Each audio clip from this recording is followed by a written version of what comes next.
আসসালামু আলাইকুম রহমতুল্লাহি ওয়া ভাই বোনেরা কেমন আছেন? আশা করি ভালোই আছেন। আলহামদুলিল্লাহ আমি মোটামুটি কিছু ভালো আছি, তাও ভালো থাকি না, ভালো থাকার চেষ্টা করি। বেশিরভাগই মন খারাপ থাকে। ভিডিও করি, একটু মন খারাপ থাকে দেখা, তাই কারণে ভিডিওগুলো করি বা এগুলোর প্রতি টিকটকের মাধ্যমে একটু সময় পাস করি, আর কিছু না।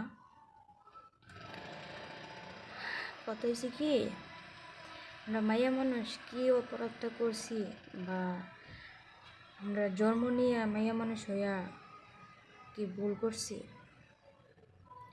এই যে ছোটো ছোটো বাচ্চারা এরকমভাবে দর্শন করতেছেন বা এরকমভাবে অত্যাচার করতেছেন, কোন কারণে ভাইয়ারা? আপনার কি ঘরে মা বোন নাই? আপনার তো একটা মায়ের সন্তান, তাই না? আপনি তো একজনের বাবা, একটা সন্তানের বাবা বা একটা সন্তানের মামা, চাচা, ভাই, ঠিক আছে? তো আমার কথা হচ্ছে কি, এই যে ছোটো ছোটো পোলা মাইয়া ঘরে দর্শন করা হয় বা দর্শন করেন, এটা কি আপনাদের বিবেকে বাধা দেয় না? এই যে দর্শনটা করেন, একটুকু ছোটো বাচ্চা, ওর কি দোষ?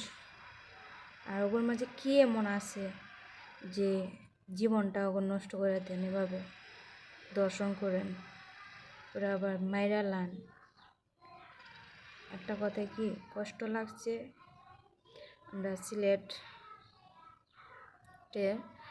এক ফাইমা নামের বাচ্চাটা, সেদিনকে ভিডিওটা দেখছি, দেখা অনেক কষ্ট লাগছে, কান্না হয়েছে। আবার যে এরকম দর্শন করছে করছে বা বলতেছে কীভাবে করছে না করছে, এগুলো শুন না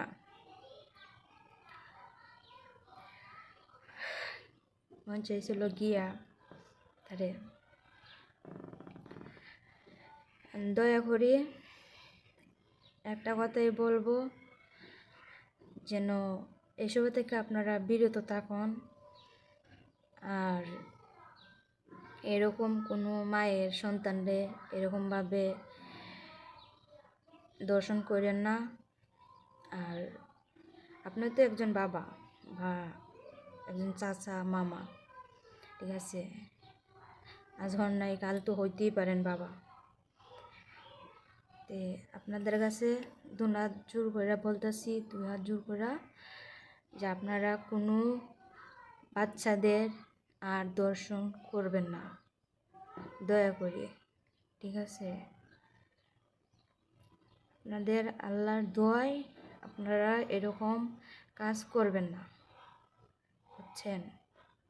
আমরা অনেক কষ্টে থাকি এই প্রবাসের মাটিতে, সন্তান রাইখা বড় আতঙ্কের মাঝে থাকি, অনেক তো থাকি, ঠিক আছে? এই যে এরকমভাবে নির্যাতন হয়, দর্শন হয়, দয়া করে আপনারা এরকম করবেন না। আপনাদেরও ঘরে মা বোন আছে, ঠিক আছে? আপনাদের কাছে অনুরোধ যে আপনারা এরকম আর কখনো করেন না, আর করার চেষ্টাও করেন না, এসবে থেকে বিরত থাকেন। আসসালামু আলাইকুম, ভালো থাকেন, এটুকুই বলার ছিল।